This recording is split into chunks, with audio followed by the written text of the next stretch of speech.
চলো বন্ধুরা, আমরা চলে আসলাম মা রান্না করে রান্না বান্না নিয়ে। তো সবাই কেমন আছে? আশা করি ভালো আছে, আমি অনেক ভালো আছি। তো আজকে আমাদের রাতে রান্না হবে। তো রাতে রান্নার জন্য আমার মেয়ে খেতে চেয়েছে নানপুরি। তো নানপুরি বানানোর জন্য ময়দাটা আমি ছেলে এখানে রেখে দিয়েছি।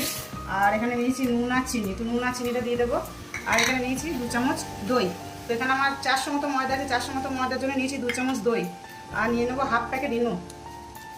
আর দিয়ে দেবো এখানে একটু সাদা তেল। এটা হালকা হাতে মেখে নেবো। সমস্ত সব কিছু এইভাবে মাখা হয়ে গেছে। তো এবার আমি জল দিয়ে অল্প অল্প করে জল দিয়ে মেখে নেব। তো আমি ময়দাটা এইভাবে মেখে নিয়েছি। এটা ঢাকা দিয়ে 7-8 ঘন্টা মতো রেখে দেবো। তো 8 ঘন্টা পরে চলে এলাম, দেখবো ময়দাটা কেমন পজিশন আছে। তো ময়দাটা আমার ফুলে গেছে, রেখে দিয়েছিলাম। চলো সব ময়দা থেকে লেচি কেটে নেবো। কাটা হয়ে গেছে, এবার বেলে নেবো। তো আমি বেলে নেবো। এটা একটু মোটা করে বেলতে হবে, লুচির মতো অত পাতলা করবো না। এইভাবে বেলে নেবো। তো আবার একটা বেলে নিয়েছি, চলো সব কটা বেলে নেবো। আমার সমস্ত নানগুলো বেলা হয়ে গেছে। তো এখানে কড়াই বসিয়ে দিয়েছি, কড়াই তেল দিয়ে দিয়েছি। তো তেল গরম হয়ে গেছে, এবার ভেজে নেবো।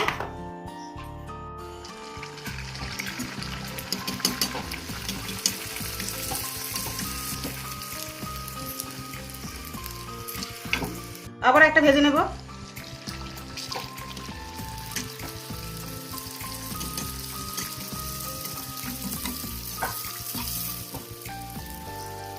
তুলে নেবো। চলো বন্ধুরা, আমার সব ভাজা হয়ে গেছে নানগুলো।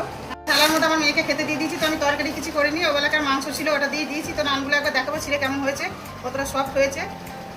দেখে তো সুন্দর লাগছে, খেতে কেমন হবে জানি না। তো চলো আবার দেখা হচ্ছে কালকে।